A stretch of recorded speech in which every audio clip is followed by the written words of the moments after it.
সাগরের তলদেশে পড়ে আছে লক্ষ লক্ষ পণ্য ভর্তি কন্টেনার। প্রতি বছর বিভিন্ন দুর্ঘটনায় হাজারেরও বেশি কন্টেনার সাগরে পড়ে যায়, কিন্তু বেশিরভাগ কন্টেনার কখনোই উদ্ধার করা হয় না। পণ্য সহ সেগুলো আজীবন সাগরের নিচেই পড়ে থাকে। অথচ আধুনিক এই যুগে প্রযুক্তির কোনো অভাব নেই। সাগর মহাসাগর থেকে শুরু করে গ্রহ নক্ষত্র সব জায়গায় এখন মানুষের নাগালে, কিন্তু সাগরে পড়ে যাওয়া কন্টেনার উদ্ধার করা হয় না। অথচ শুধু একটা খালি কন্টেনারের দামই হয়ে থাকে 5 থেকে 7 লক্ষ টাকা। আবার এর ভেতরে থাকে বিভিন্ন ধরনের পণ্য। এত কিছুর পরও কন্টেনার উদ্ধার না করার যৌক্তিক কারণ রয়েছে। বন্ধুরা, যেহেতু আপনি ভিডিওটি দেখছেন, তার মানে আপনি পেজের একজন সম্মানিত সদস্য।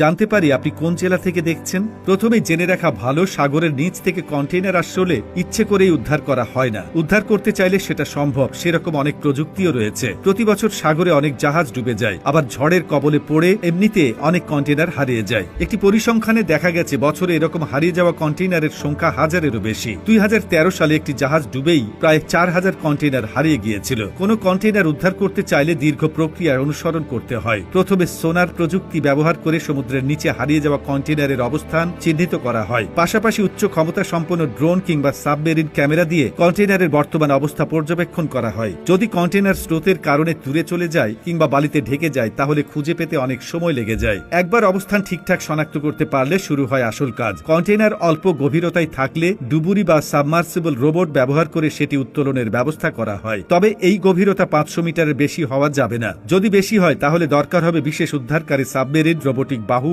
এবং ভারী উত্তোলন যন্ত্র। এ সময় সাগরের আবহাওয়াও ভালো থাকতে হবে। যদিও এসব প্রক্রিয়া কেবল আস্ত বা অক্ষত কন্টেনারের ক্ষেত্রেই প্রযোজ্য। অনেক সময় সাগরের চাপে কন্টেনার ভেঙে যায়, সেক্ষেত্রে বেলুন, লিফট এবং আরো উন্নত রোবটের প্রয়োজন হয়। কিন্তু এভাবে উদ্ধার করার খরচ শুনলে যে কারোরই মাথা ঘুরবে। সাগরের গভীরতা 500 মিটারের কম হলে খরচ পড়বে কমপক্ষে 50 লাখ থেকে 2.5 কোটি টাকা। এটাই সবচেয়ে কম খরচ, কিন্তু সাগরের বেশিরভাগ অঞ্চলের গভীরতা থাকে আরো অনেক বেশি। সেক্ষেত্রে 50 কোটি টাকাতেও অনেক সময় উদ্ধার করা যায় না। মূলত এই খরচের কারণেই বেশিরভাগ কন্টেনার ইচ্ছে করে ফেলে রাখা হয়। কখনো কেউ উদ্ধার করার চেষ্টা করে না, কারণ সাগরের মাঝখানে থেকে কন্টেনার উদ্ধার করতে যে খরচ হবে সেই পরিমাণ মূল্যের পণ্য হয়তো কন্টেনারে থাকে না। তাছাড়া কন্টেনার হারিয়ে গেলেও মালিকদের খুব বেশি ক্ষতি হয় না, কারণ জাহাজে কন্টেনার পাঠানোর আগে ইন্স্যুরেন্স বা বীমা করা হয়। কোনো কারণে এসব কন্টেনার ডুবে গেলে ইন্স্যুরেন্স কোম্পানি ক্ষতিপূরণ দেয়। সে কারণে উদ্ধার করার দিকে কেউ আগ্রহ দেখায় না। উদাহরণ হিসেবে বলা যায়, যদি একটি কন্টেনারের ভেতরে সাধারণ পোশাক বা ইলেকট্রনিক্স পণ্য থাকে, তবে সেটি উদ্ধার করতে যে পরিমাণ টাকা খরচ হবে তা ওই পণ্যের দামের চেয়েও বেশি হতে পারে। তাই উদ্ধার না করে ইন্স্যুরেন্স থেকে ক্ষতিপূরণ নেওয়াই লাভজনক, যে কারণে কন্টেইনারগুলো সাগরেই পড়ে থাকে। তবে খুব মূল্যবান বা গুরুত্বপূর্ণ কিছু থাকলে কন্টেনার উদ্ধার করা হয়। 2019 সালে রাশিয়ার একটি কার্গো প্লেন দুর্ঘটনায় প্রায় $300 কোটি